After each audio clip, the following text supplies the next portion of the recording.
নমস্কার, আমি প্রতীক।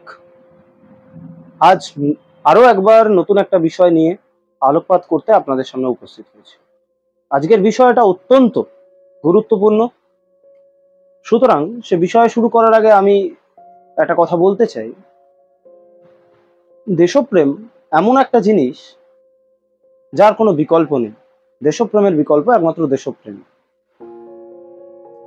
গরু, ছাগল, ভেড়া, বাঘ, সিংহ, গন্ডার প্রত্যেকেরই জীবনের পরাক্রম রয়েছে। যেটা নেই তা হলো দেশপ্রেমের দর্শন। যে দর্শন প্রদর্শন করে গেছেন ক্ষুদিরাম বোস, প্রফুল্ল চাকি মতো বীরেরা, কিংবা চট্টগ্রাম অস্ত্রাগার লুণ্ঠনের বীর শহীদ মাস্টারদা সূর্য সেন, লোকনাথ বল, গণেশ ঘোষ প্রমুখেরা। এছাড়াও যে দর্শন আমরা দেখেছি আজাদ হিন্দের হাজার হাজার বীর জওয়ানেরা তাদের বুকের তাজা রক্তে ইম্ফল কোহিমার মাটি লাল করে দিয়েছে।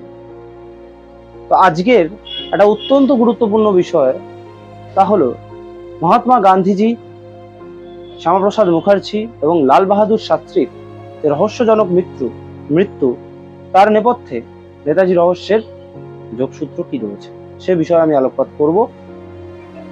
প্রথমেই বলে রাখি, 1948 সালের 30শে জানুয়ারি দিল্লির বিড়লা হাউসে গান্ধীজি গুলিবিদ্ধ হয়েছিল।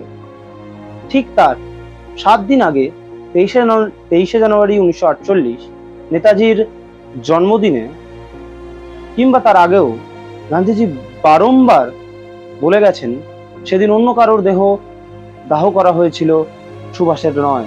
সুভাষের লাশ আমার সামনে এনে দিলেও আমি বিশ্বাস করবো না সুভাষ মৃত। অর্থাৎ স্বাভাবিকভাবেই গান্ধীজি যদি আরো কিছুদিন জাতীয় কংগ্রেস থেকে ব্রাত্য থাকতেন, আমরা সবাই জানি যে 1947 সালের 15ই আগস্ট ক্ষমতা হস্তান্তরের দিন লালকেল্লায় গান্ধীজির জন্য একটা চেয়ারও বরাদ্দ ছিল না। তিনি কলকাতার বেলেঘাটায় হাউমাউ করে কেঁদেছেন এবং বারংবার বলেছেন সুভাষই তার একমাত্র সন্তান যে তাকে চিনেছিল। গান্ধীজির জীবনের অপরাহ্নে একদম শেষ বেলায় তিনি এমন কিছু বিস্ফোরক কথা বলছিলেন নেতাজি সম্পর্কে, যা তৎকালীন শাসক সম্প্রদায়ের মাথা ব্যথার কারণ হয়ে দাঁড়িয়েছিল। এবং বিভিন্ন ক্লাসিফাইড ফাইল থেকে একটা আন্দাজ করা যায় যে তৎকালীন সময়ে গান্ধীজির সাথে নেতাজি সুভাষচন্দ্র বসুর একটা যোগাযোগ তখনও ছিল। এছাড়াও গান্ধীজির মতো একজন এত বড় নেতা বিড়লা হাউসে এত জনসমাগমের মধ্যে দিয়ে যখন গুলিবিদ্ধ হলেন, তারপরেও 35 মিনিট পর্যন্ত গান্ধীজির জন্য একটাও অ্যাম্বুলেন্স বরাদ্দ ছিল না। 35 মিনিট পরে গান্ধীজিকে অ্যাম্বুলেন্সে তুলে জওহরলাল নেহেরু হাসপাতালের দিকে রওনা দেন।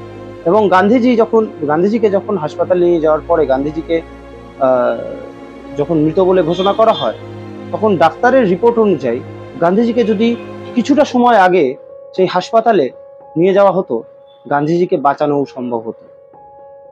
তো দেশের এত বড় নেতার জন্য কেন এই বিড়ম্বনা, সে প্রশ্ন আপনাদের জন্যই থাকবে। এর আগেও 1941 সালে নেতাজি সুভাষচন্দ্র বসু দেশ ত্যাগ করার পর 1942-43 সাল নাগাদ ব্রিটিশ দ্বারা নেতাজির মৃত্যুর খবর সারা ভারতবর্ষে ছড়িয়ে দেওয়া হয় এবং সেই খবর বিশ্বাস করে মহাত্মা গান্ধী স্বয়ং নিজেও নেতাজির মা প্রভাবতী দেবীকে শোকবার্তা পাঠান।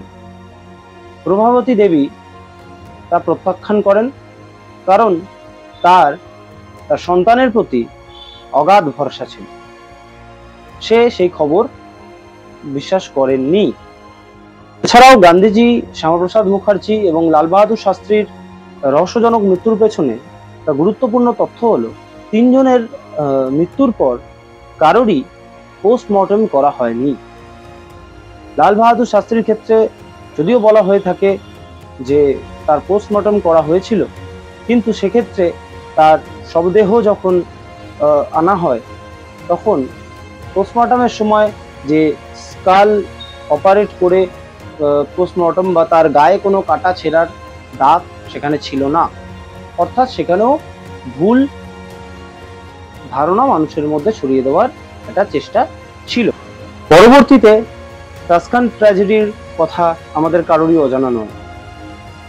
তাসখানতে বিশ্ববরেণ্য বিশ্বের বড় বড় নেতাদের সমাগমে যে বৈঠক হয়েছিল, সেখানে এক জার্নালিস্ট রূপে নেতাজির মুখবয়বের মতো একজন জার্নালিস্টকে সেখানে দেখা যায়। পরবর্তীতে ইউএস এর এক ফরেন্সিক রিপোর্টে সেই জার্নালিস্টের মুখবয়বের সাথে নেতাজির মুখবয়বের সম্পূর্ণ মিল আছে তা প্রমাণিত হয়।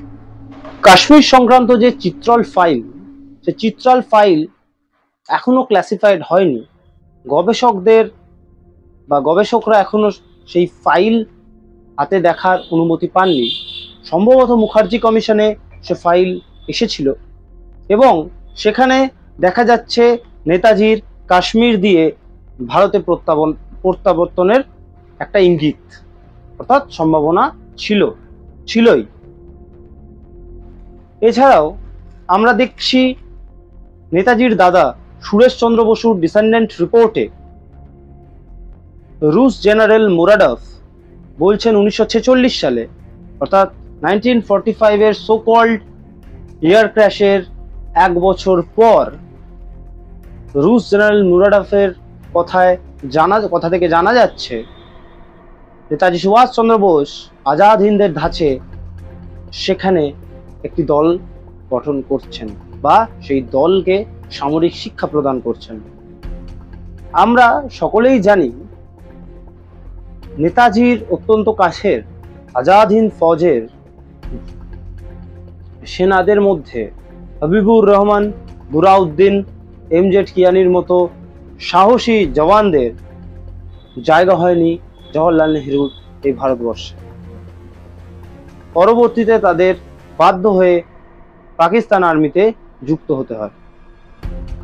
প্রথম কাশ্মীর আক্রমণ নিয়ে টাইমস ম্যাগাজিনের জার্নালিস্ট একটা আর্টিকেল লিখেছিলেন, যা ন্যাশনাল লাইব্রেরিতে তার প্রত্যেক ডকুমেন্ট আছে। মুখার্জি কমিশনেও সম্ভবত সেই ডকুমেন্টগুলো এসেছিল। সেই জার্নালিস্টের লেখা থেকে পাওয়া যাচ্ছে যে প্রথম কাশ্মীর অ্যাটাক বোস ফলোয়ার্সরা করেছিল এবং আমরা প্রত্যেকেই জানি সেই কাশ্মীর অ্যাটাকের পর রাতারাতি নেহেরু কাশ্মীরকে একটি স্ট্যাটাস দেন 370, যা চিরকালীন ভাই ভাই গন্ডগোল বা ধর্ম সাম্প্রদায়িকতাকে পাকাপোক্তভাবে তার ভিতটাকে শক্ত করেছিল। এই সামান্য কিছু কিছু ছোট ছোট তথ্য আমি আপনাদের সামনে তুলে ধরলাম। বিস্তারিত বলতে গেলে ভিডিওটি অনেকটা দীর্ঘ হয়ে যেত, যে কারণে বিস্তারিত বলা যায়নি। পরবর্তীতে আমি অবশ্যই চেষ্টা করব যে এক একটা বিষয়কে বিস্তারিত আপনাদের সামনে তুলে ধরার জন্য। আপনারা সাথে থাকুন। নমস্কার।